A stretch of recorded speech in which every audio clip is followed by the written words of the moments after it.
தந்தை மகன் தூயாவியாரின் பெயராலே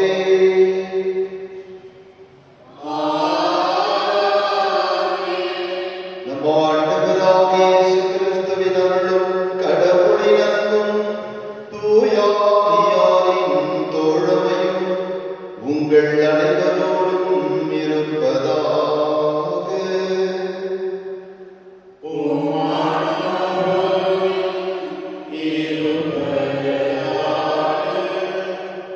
இயேசுவுக்குள் பிரியமான என் உறவுகளை, இன்றைய திருப்பலியானது நன்றி திருப்பலியாக பி. ஜான் ஜோசப் மற்றும் ஜெயா விமலா இவருடைய 39வது திருமண நாளிலே இறைவன் இவர்களை அவருடைய அளவு கடந்த அன்பினால் தொடர்ந்து ஆசீர்வதித்து அவருடைய வாழ்க்கையை எல்லா வரங்களாலும் நிரப்ப வேண்டும் என்றும், மேலும் அவருடைய குடும்பத்திற்கு தேவையான அனைத்து நல்ல காரியங்களையும் அவர் நடத்தி தர வேண்டும் என்றும், அவருடைய பிள்ளைகள் அவருடைய உற்றார் உறவினர்களையும் விரைவாக ஆசீர்வதிக்க வேண்டும் என்றும் நாளிலே இன்றி வழியாக கொடுத்து இந்த திருப்பலியானது அவர்களுக்காக ஜெபிக்கப்படுகிறது. மேலும் சிந்தியா ஜெரா இவருடைய 42வது பிறந்தநாளிலே இறைவன் இவருக்கு உடல் ஆரோக்கியத்தையும்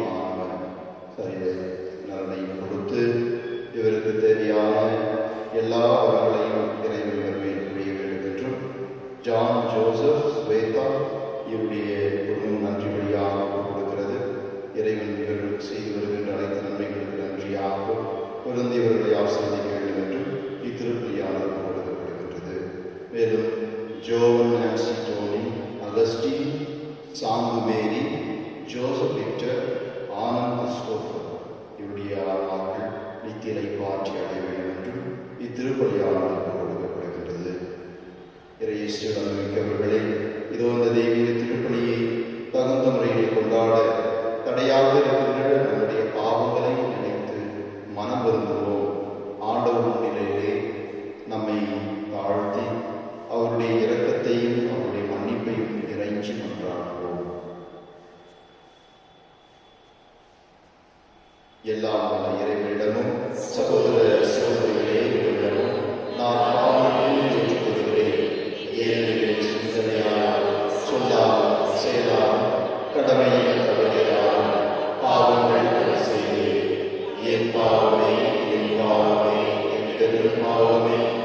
ஆகையால் எப்பொழுதும் தனியாக தூயமையாயும் வாழ்ந்த விடுதலைகளையும் சகோதர சகோதரிகளையும் நான் இறைவனாகிய ஆண்டவர் எனக்காக வெட்டிக்கொள்கிறார்கள். எல்லாம் அந்த இறைவன் நம் மீது இரக்கம் கொண்டு நம் பாவங்களை மன்னித்து அவருடைய முடிவில்லா வாழ்விற்குள் நம்மை அழைத்து செல்வாராக.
மன்றாடுவோமாக.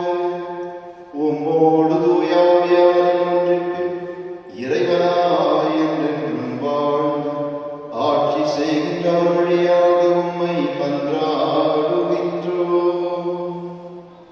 ஆமென்.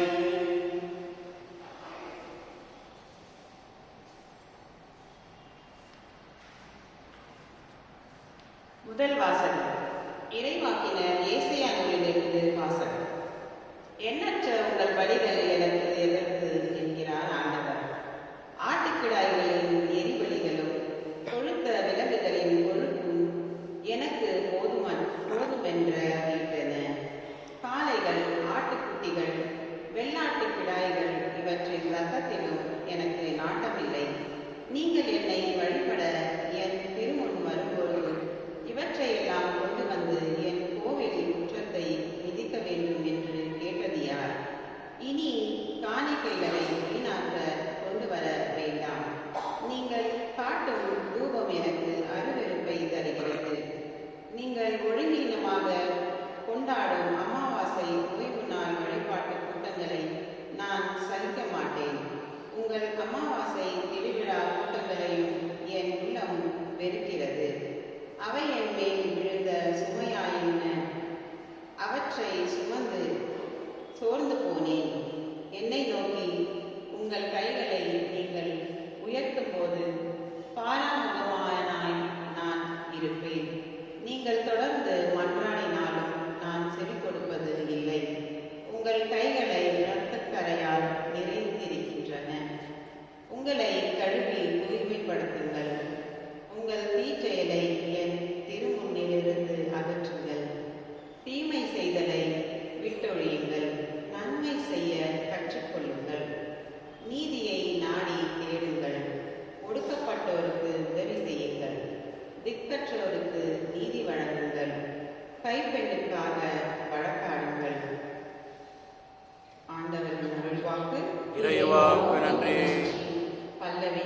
நம் வழியை செம்மைப்படுத்துவோர் கடவுள் தரும் மீட்பை கண்டடைவர்.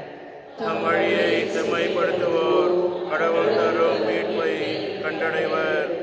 நீங்கள் கொண்டு வரும் வழிகள் முன்னிட்டு நான் உங்களை கண்டிக்கவில்லை. உங்கள் எரிபலிகள் எப்பொழுதும் என் முன்னிலையில் உள்ளன. உங்கள் வீட்டினர் காளைகளையோ உங்கள் தொழுவத்தின் ஆட்டுக்குட்டிகளையோ நான் ஏற்றுக்கொள்வதில்லை. பல்லவி. நம் வழியை செம்மைப்படுத்துவோர் கடவுள் தரும் மீட்பை கண்டடைவர். என் விதிமுறைகளை ஒதுக்குவதற்கு உங்களுக்கு என்ன தகுதி? என் உடன்படிக்கையை பற்றி பேசுவதற்கு உங்களுக்கு என்ன அருகதை? நீங்களோ ஒழுங்குமுறைகளை வெறுக்கின்றீர்கள். என் கட்டளைகளை தூக்கி எறிந்து விடுகின்றீர்கள். பல்லவி. நம் வழியை செம்மைப்படுத்துவோர் கடவுள் தரும் மீட்பை கண்டடைவர். இவ்வாறெல்லாம் நீங்கள் செய்தும் நான் மௌனமாய் இருந்தேன். நானும் உங்களை போன்றவர் என எண்ணிக்கொண்டேன். ஆனால் இப்பொழுது உங்களை கண்டிக்கின்றேன். உங்கள் குற்றங்களை உங்கள் கண்முன் ஒவ்வொன்றாய் எடுத்துரைக்கின்றேன். நன்றி வழி செலுத்துவோர் என்னை மேன்மைப்படுத்துவர். தம் வழியை செம்மைப்படுத்துவோர் கடவுளாம் நான் அருளும் மீட்பை கண்டடைவார். பல்லவி. நம் வழியை செம்மைப்படுத்துவோர் கடவுள் தரும் மீட்பை கண்டடைவர். அல்லேலூயா. அல்லேலூயா.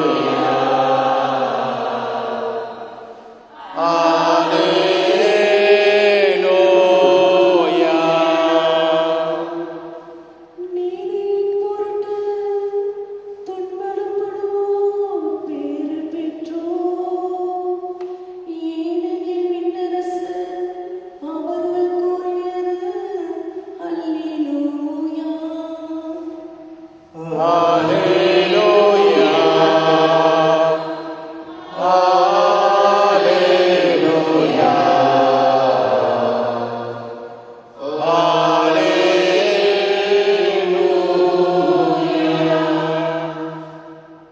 ஆண்டவர் உங்களோடு இருப்பாராக.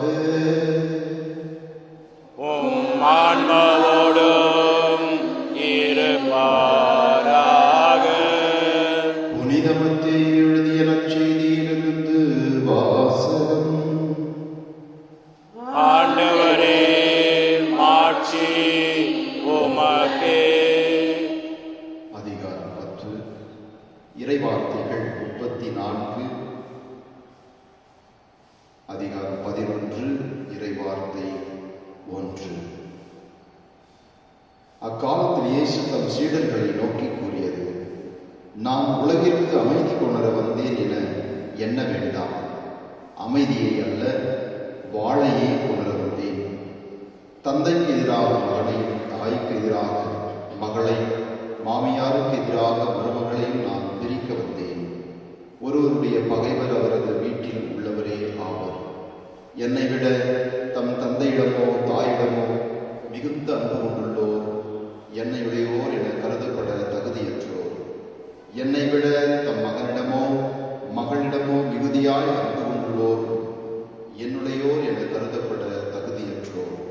தம் சிலுவையை சுமக்காமல் என்னை பின்பற்றி வருவோர் என்னுடையோர் என கருதப்பட தகுதியற்றோர். தம் உயிரை காக்க விரும்புவோர் அதை இழந்து விடுவர். என் பொருட்டு தம் உயிரை இழப்பவரோ அதை காத்துக்கொள்வர். உங்களை ஏற்றுக்கொள்பவர் என்னை ஏற்றுக்கொள்ளுகிறார். என்னை ஏற்றுக்கொள்பவரோ என்னை அனுப்பினவரையே ஏற்றுக்கொள்கிறார். இறைவாக்கினர் ஒருவரை அவர் இறைவாக்கினர் என்பதால் ஏற்றுக்கொள்பவர் இறைவாக்கினைக்குரிய கைமாறு பெறுவார். நேர்மையாளர் ஒருவரை அவர் நேர்மையாளர் என்பதால் ஏற்றுக்கொள்பவர் நேர்மையாளருக்குரிய கைமாறு பெறுவார். இச்சிறியோர் ஒருவருக்கு அவரின் சீடர் என்பதால் ஒரு கிண்ணம் குளிர்ந்த நீராவது கொடுப்பவரும் தம் கைமாறு பெறாமல் போகார் என உறுதியாக உங்களுக்கு சொல்கிறேன். இயேசு தம் 12 சீடருக்கும் அறிவுரை கொடுத்து முடித்ததும் பக்கத்து ஊர்களில் கற்பிக்கவும் நற்செய்தியை அறிவிக்கவும் அவ்விடம் விட்டு அகன்றார். இது ஆண்டவரின் அருள்வாக்கு. கிறிஸ்துவே, உமக்கு புகழ். இயேசுவில் பிரியமான என் அன்பு சகோதர சகோதரிகளே, அமைதியை அல்ல, வாளையே கொணர வந்தேன். இந்த வார்த்தைகளை கேட்டவுடனே நமது ஒரு சிலரின் மனதில் கொஞ்சம் சஞ்சலம் ஏற்படலாம். அமைதியே நாம் இந்த உலகிலே தேடுகின்றோம்.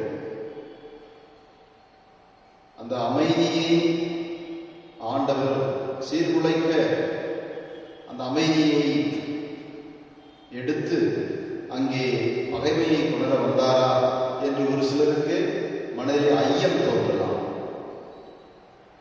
ஆண்டவர் நமக்கு தருகின்ற அமைதி இந்த உலகம் தர முடியாத ஒரு நிலையான அமைதி. நம்ம என்ன மாதிரியான அமைதி நாம் தேடுகிறோம்? சண்டை சச்சரவுலாம் இல்லாமல் இந்த உலகம் இருக்க வேண்டும். போர்கள் இதெல்லாம் இல்லாமல் இருக்க வேண்டும். உறவினர்களிடையே, குடும்பங்களிடையே சமாதானம், அமைதி இருக்க வேண்டும். இந்த கான்ஃப்ளிக்ட்ஸ், ஃபைட் இதெல்லாம் இல்லாமல் இருந்தால் நாம் அமைதியாக இருப்போம் என்று நாம் எண்ணுகின்றோம். அதை நாம் தேடுகின்றோம். அதையும் தாண்டியதுதான் உண்மையான அமைதி என்று ஆண்டவர் நமக்கு கற்றுக் கொடுக்க இந்த நாளிலே நம்மை சிந்திக்க அழைக்கின்றார். இந்த உலகம் தர முடியாத ஒரு அமைதி என்னவென்றால், நாம் ஆண்டவரோடு அந்த வான்வீட்டிலே இருப்போமே, அதுதான் நமக்கு அவர் கொடுக்கின்ற நிலையான அமைதி. அதை நாம் பெறுவதற்கு ஒரு சில நேரங்களிலே நாம் இந்த உலகிலே தேடுகின்ற அமைதி நமக்கு கிடைக்காமல் போகலாம். ஒரு எடுத்துக்காட்டுக்கு, ஒரு வீட்டிலே ஒரு தந்தை அவர் பொது காரியங்களிலே, கோயில் காரியங்களிலே அதிகமாக அவர் நேரத்தை செலவிடுகிறார் என்றால் மனைவியார் என்ன செய்வாங்க? நீங்க பொது காரியத்துக்கு தான் அதிக நேரம் செலவிடுறீங்க, வீட்டில் நீங்க இருக்கிறது கிடையாது, வீட்டில் நீங்க தேவைகளை நீங்கள் சரியாக பார்ப்பது கிடையாது, இப்படி பிரச்சனைகள் ஸ்டார்ட் ஆகும் இல்லைங்களா? அப்ப ஆர்கியூமெண்ட், சண்டை இதெல்லாம் உருவாகும். அப்ப நம்ம பொது நல்லது செய்ய பொது காரியத்திற்கு நாம் செல்லுகின்றோம் என்றால் ஒரு சில தடைகள், ஒரு சில சின்ன சின்ன சண்டைகள் குடும்பத்திலே தொடங்க ஆரம்பிக்கும். அது ஒரு சில நேரத்தில் பெரிய சண்டையாக போக வாய்ப்பு இருக்கிறது. ஆண்டவர் இந்த ஒரு சூழ்நிலைகளை தான் அவர் எடுத்துக்காட்டாக நமக்கு முன்பாக வைக்கிறார். நீங்கள் நல்லது செய்ய, நீங்கள் நல்லதை தேடி செல்லும் பொழுது உங்கள் உறவினர்களே, உங்கள் குடும்பத்தாரே அதற்கு தடையாக இருப்பார்கள் என்று சொல்லுகின்றார். ஆண்டவர் வாளை இங்கே கொணரவில்லை என்று சொல்லும் பொழுது நாம் அந்த லிட்டரலா எடுத்துக்கூடாது. கத்தி, வாள், அதை எடுத்துக்கூடாது. வாள் என்று சொன்னால் எபிரேயருக்கு எழுதிய திருமுகம் 4வது அதிகாரம் 12வது வசனம். அதுல நம்ம வாசிக்கிறோம் என்றால், இறை வார்த்தை இருபுறமும் கருத்து வாய்ந்த கூர்மையான வாளை போன்றது. அது நம்முடைய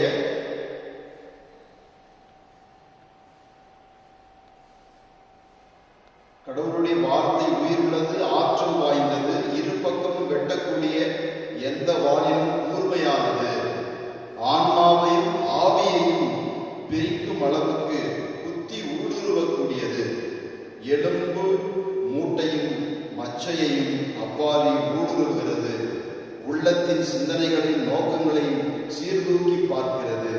கடவுளுடைய வார்த்தை. ஆண்டவர் இயேசு கிறிஸ்து இதை அவர் சொல்லுகிறார். என்னுடைய வார்த்தை உங்களுடைய உள்ளத்திலே ஊடுருவக்கூடியதாக இருக்கிறது.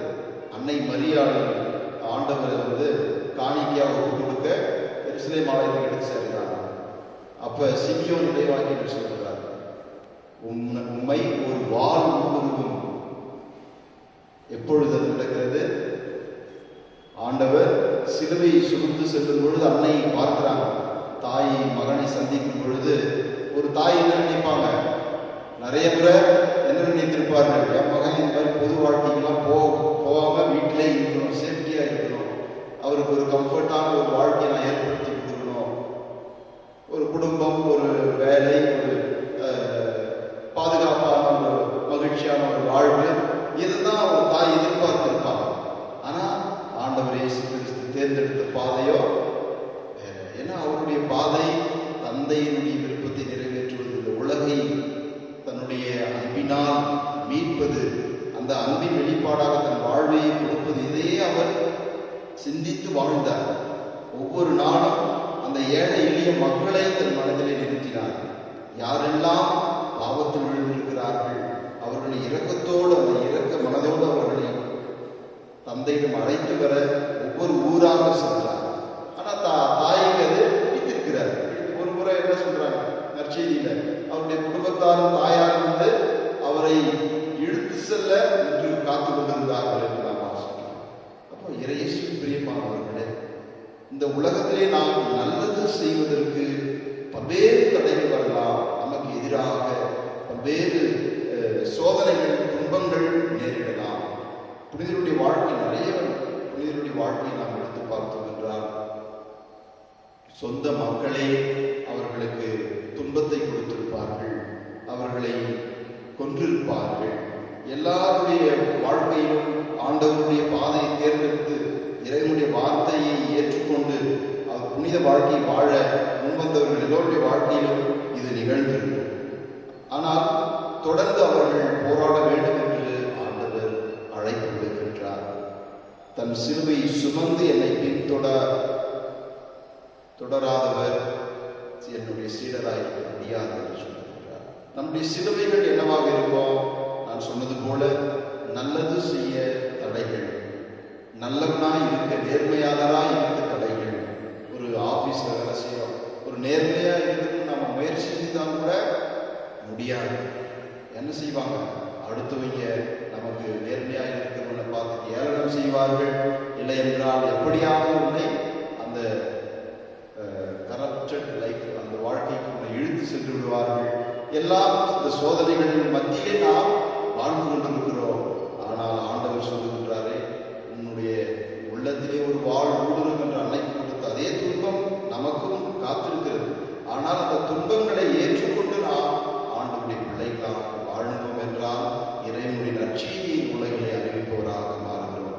எனவே இயேசுவில் பிரியமானவர்கள், இந்த நாளிலே நம்முடைய துன்பங்களுக்கு மத்தியிலும் நாம் சவால்களுக்கு மத்தியிலும் ஆண்டவருடைய சிலுவையை, நமக்கு வருகின்ற சிலுவையை சுமந்து இறைவனுடைய சீடர்களாக வாழ்வோம்.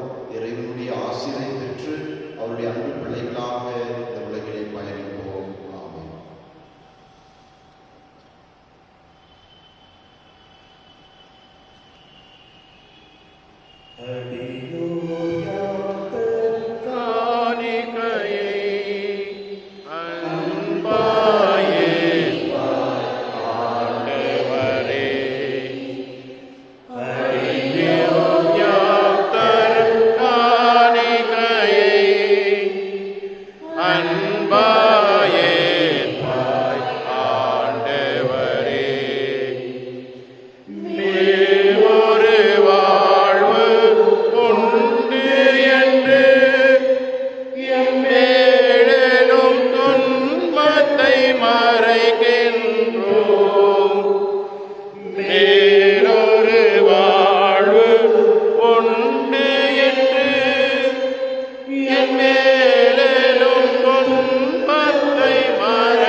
ஆண்டவர் தமது பெயரின் புகழ்ச்சிக்காகவும் ஆட்சிக்காகவும் நமது நன்மைக்காகவும் புனித திரு அவை அனைத்து நலனுக்காகவும் உமது கையில் இருந்தவரை ஏற்றுக்கொள்வாராக.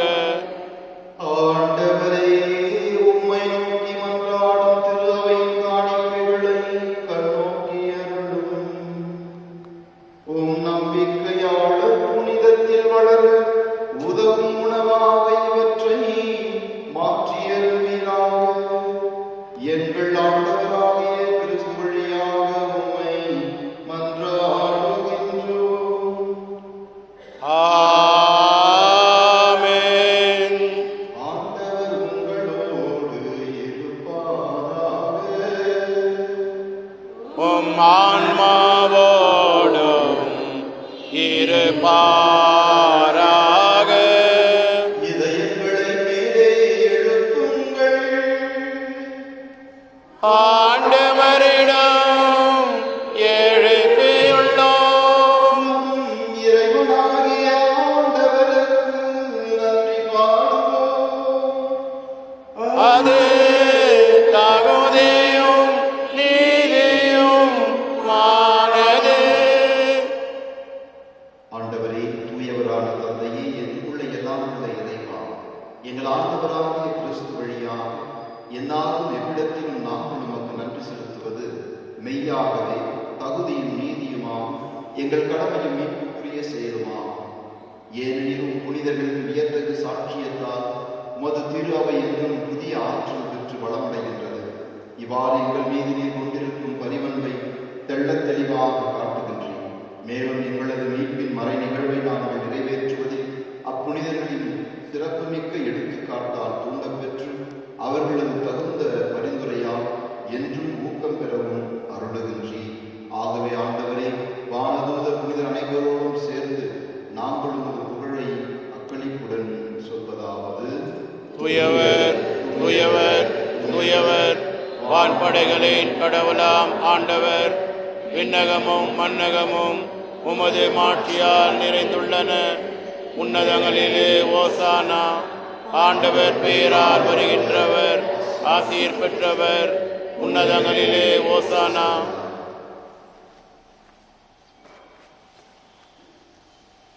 ஆண்டவரே, நீர் மெய்யாகவே தூயவர், தூய்மை அனைத்துக்கும் ஊற்று. ஆகவே உடைய ஆவியை பொழிந்து இக்காணிக்கைகளை தூய்மைப்படுத்த வேண்டுகின்றோம். இவ்வாறு எங்கள் ஆண்டவர் இயேசு கிறிஸ்துவின் உடலாகவும் இரத்தமாகவும் எங்களுக்கு இவை மாறுபடலாம். அவர் பாடுபட உணவு கணிந்து தம்மை கையளித்த போது அப்பத்தை எடுத்து நன்றி செலுத்தி அதை விற்று தம் சீடர்களுக்கு அளித்தவர் கூறியதாவது: அனைவரும் இதை பெற்று உண்ணுங்கள், ஏனெனில் இது உங்களுக்காக கையளிக்கப்படும் என் உடல்.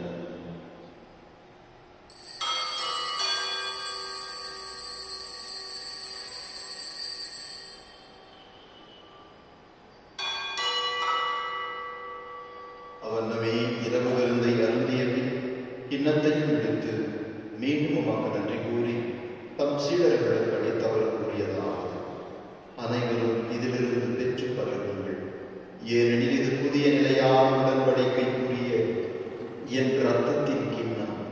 இது பாவ மன்னிப்புக்கென்று உங்களுக்காகவும் எல்லோருக்காகவும் சிந்தப்படும். இதை என் நினைவாகச் செய்யுங்கள்.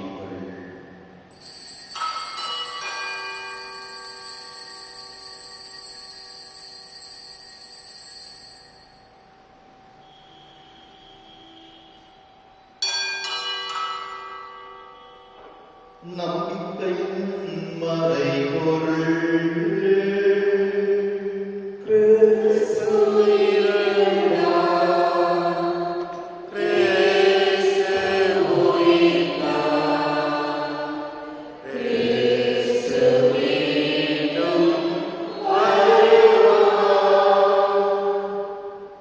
ஆகவே ஆண்டவரே, நாங்கள் கிறிஸ்துவின் இறப்பினையும் மீட்பினையும் நினைவு கூர்ந்து வாழ்வதற்கு அப்பத்தை மீட்பளிக்கும் கிண்ணத்தையும் உமக்கு கொடுக்கின்றோம். உம் திருமுன்னின்று ஊழியம் புரிய தகுந்தவர்கள் எங்களை ஏற்றுக்கொண்டு எனவே உமக்கு நன்றி செலுத்துகின்றோம். மேலும் கிறிஸ்துவின் உடலிலும் இரத்தத்திலும் பங்கு கொள்ளும் எங்களை தூய ஆவியானவர் ஒன்று சேர்க்க வேண்டும் என உம்மை தாழ்மையுடன் மன்றாடுகின்றோம். ஆண்டவரே, உலகெங்கும் பரவியிருக்கும் ஒரு திரு அவை நினைவு கூர்ந்தருளும். எங்கள் திருத்தந்தை பிரான்சிஸ், எங்கள் பேராயர் பீட்டர் மச்சாரோ, ஏனைய ஆயர்கள் எல்லா திருநிலையினராக அனைவரோடும் முது திரு அவை என்று நிறைவு பெற செய்தருளும். மேலும் உயிர்த்தெழுவது நோக்குடன் கொள்ளும் எங்கள் சகோதர சகோதரிகளை, இறந்தோர் அனைவரையும் இரக்கத்துடன் நினைவு கூர்ந்து முது திருமுக வழியில் ஏற்றருளும். எங்கள் அனைவர் மீதும் இரக்கமாகிறோம். கடவுளின் கன்னித்தாயான அன்னை மரியாள், அவருடைய கணவரான புனித யோசேப்பு, புனித திருத்தூதர்கள், இன்று நாம் நினைவு கூறும் புனித பொனவென்புரு ஆகிய புனிதர்கள் அனைவருடன் நாம் நிலைவாழ்வில் பங்கு கொள்ளும் தகுதி பெற்று உம் திருமகன் இயேசு கிறிஸ்து வழியாக உம்மை புகழ்ந்தேத்து வரமருள உம்மை மன்றாடுகின்றோம்.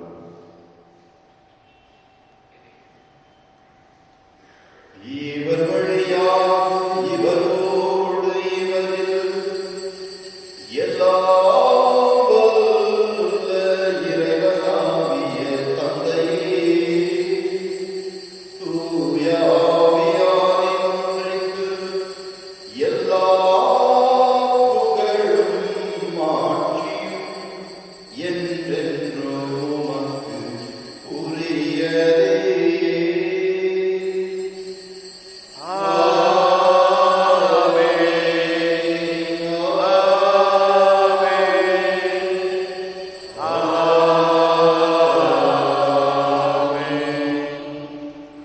மீட்பரின் கட்டளையால் கற்பிக்கப்பட்டு இறை படிப்பினையால் பயிற்சி பெற்ற நாம் துணிந்து சொல்லுவோம்: விண்ணுலகில் எங்கள் தந்தையே, உமது பெயர் தூயதென போற்ற பெறுக. உமது ஆட்சி வருக. உமது திருவுளம் விண்ணுலகில் நிறைவேறுவது போல மண்ணுலகிலும் நிறைவேறுக. எங்கள் அன்றாட உணவை இன்று எங்களுக்கு தாரும். எங்களுக்கு எதிராக குற்றம் செய்வோரை நாங்கள் மன்னிப்பது போல எங்கள் குற்றங்களை மன்னியும். எங்களை சோதனைக்கு உட்படுத்தாதேயும் தீமையிலிருந்து எங்களை விடுவித்தள்ளும். ஆண்டவரே, தீமை அனைத்திலிருந்தும் எங்களை விடுவித்து எங்கள் வாழ்நாளில் அமைதியை கனிவுடன் அருளவை மன்றாடுகிறோம். இரக்கத்தின் உதவியால் நாங்கள் பாவத்திலிருந்து எப்போதும் விடுதலை பெற்று யாதொரு கலக்கமுமின்றி நலமாய் இருப்போமாக. நாங்கள் எதிர்நோக்கி இருக்கும் விண்ணக பேரின்பத்திற்காகவும் மீட்பராக இயேசு கிறிஸ்துவின் வருகைக்காகவும் காத்திருக்கின்றோம். ஏனெனில் ஆட்சியும் வல்லமையும் மாட்சியும் என்றென்றும் உமது. ஆண்டவரே இயேசு கிறிஸ்துவே, அமைதியை உங்களுக்கு விட்டுச் செல்கின்றேன், என் அமைதியை உங்களுக்கு அளிக்கின்றேன் என்றும் திருத்தூதர்களுக்கு மொழிந்தீரே. எங்கள் பாவங்களையும் குற்றங்களையும் தகுதிமையும் பாராமல் உமது திரு அவை விசுவாசத்தை மட்டுமே கண்ணோக்கி உமது திருவுளத்துக்கு ஏற்ப எங்களுக்கு அமைதியும் ஒற்றுமையையும் அளித்தருகிறார். என்றென்று வாழ்ந்து ஆட்சி செய்கின்றவர் நீரே. ஆமென். ஆண்டவருடைய சமாதானம் உங்களோடு என்றும் இருப்பதாக, உம் ஆன்மாவோடும் இருப்பதாக. ஒருவருக்கொருவர் ஆண்டவர் தரும் சமாதானத்தை பகிர்ந்து கொள்கிறோம். பாவங்களை போக்கும் இருளின் சமரியே, எம்மேல் இரக்கம் வையும். உலகின் பாவங்களை போக்கும் இருளின் சமரியே, எம்மேல் இரக்கம் வையும். உலகின் பாவங்களை போக்கும் இருளின் சமரியே, எமக்கு அமைதி அருளும்.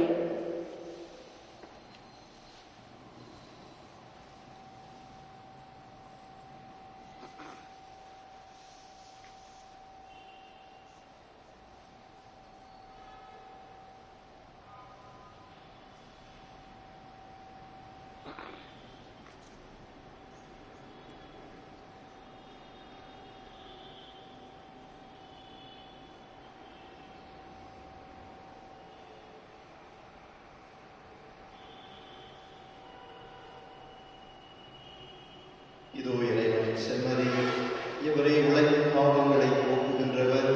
இச்செம்மறியின் திருவிருந்துக்கு அழைக்கப்பெற்ற நாம் அனைவருமே பேறு பெற்றோர். ஆண்டவரே, நீர் எழுந்தருள நான் தகுதியற்றவன். ஆனால் ஒரு வார்த்தை மட்டும் சொல்லி அருளும், எனது ஆன்மா நலமடையும்.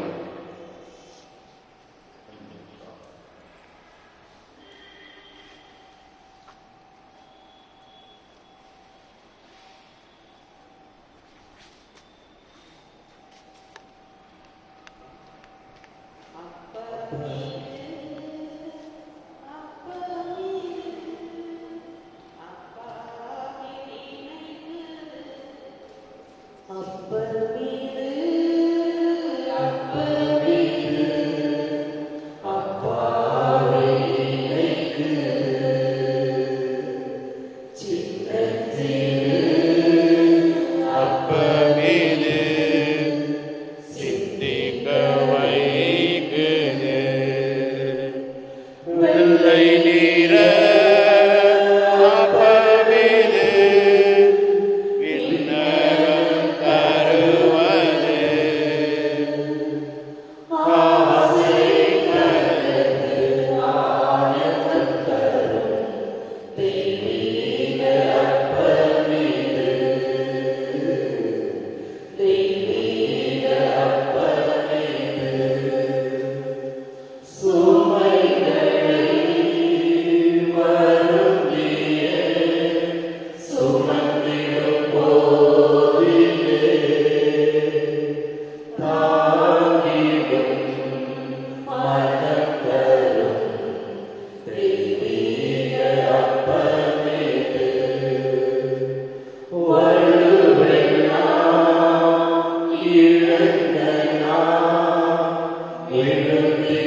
யூரியாவின் இறைவேண்டல். விண்ணக தந்தையே, உம் திருமகனும் என் ஆளுமாகிய அன்பு கிறிஸ்துவின் நீர் எங்களுக்கு வழங்கிய நற்செய்தியின் தூயாகியார் வழியாக எங்கள் இதயங்களில் நீர் பட்டேறி செய்த பிறர் அன்பு தொடரும் உமது வருகைக்கான எதிர்நோக்கை எங்களில் தட்டி எழுப்பனவாக. நற்செய்தியின் விதைகளை நானும் மலர்ந்தெடுக்கும் நல்லோராய் உம் அருள் உண்மை மாற்றுவதாக. தீமைகள் ஆற்றல்கள் மறைந்து உன் மாட்சி நீடித்து ஒளிரும் பொருட்டு மானிட உள்ளங்களும் முழு அண்டை வழியும் புதிய விண்ணகம் புதிய மன்னகம் நோக்கிய காத்திருதலில் மாற்றம் பெறுவனவாக. கொண்டாட்டத்தில் அருள் விண்ணக செல்வங்களுக்கான ஆர்வத்தை எதிர்நோக்கி திருப்பயணியாக எம்மில் தூண்டி எழுப்புவதாக. அதே அருள் என் மீட்பராகிய அமைதியையும் அகிலமெங்கும் அளிப்பதாக. என்றென்றும் போற்றுதற்குரிய எம் கடவுளாகிய உமக்கு ஆட்சியும் புகழும் இன்றும் என்றும் உரித்தாகுக. ஆமென்.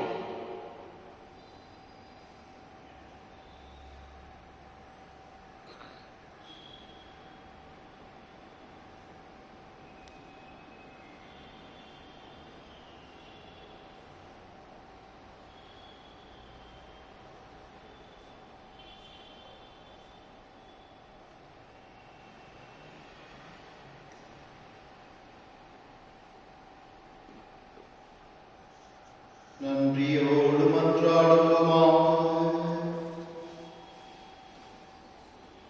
ஆண்டவரே,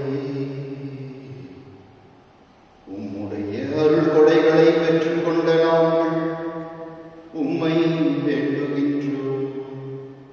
இவ்வாறு இம்மறை நிகழ்வுகளில் நாங்கள் அடிக்கடி பங்கேற்பதால் அவற்றின் மீட்பளிக்கும் பயணங்களில் வளர செய்வீராக. எங்கள் ஆண்டவராகிய கிறிஸ்து வழியாக உம்மை மன்றாடுகின்றோம். ஆமென். ஆண்டவர் உங்களோடு இருப்பாராக. உம் ஆன்மாவோடும் இருப்பாராக. எல்லாம் உள்ள இறைவன் தந்தை மகன் தூய ஆவி உங்கள் மேல் வந்து தங்கி உங்களை ஆசீர்வதித்து என்றும் காத்து வழி நடத்துவாராக. ஆமென். சென்று வாழுங்கள். திருப்பலி நிறைவுற்றது. இறைவாக்கு நன்றி. ஞானம் நீரை கண்ணிகையே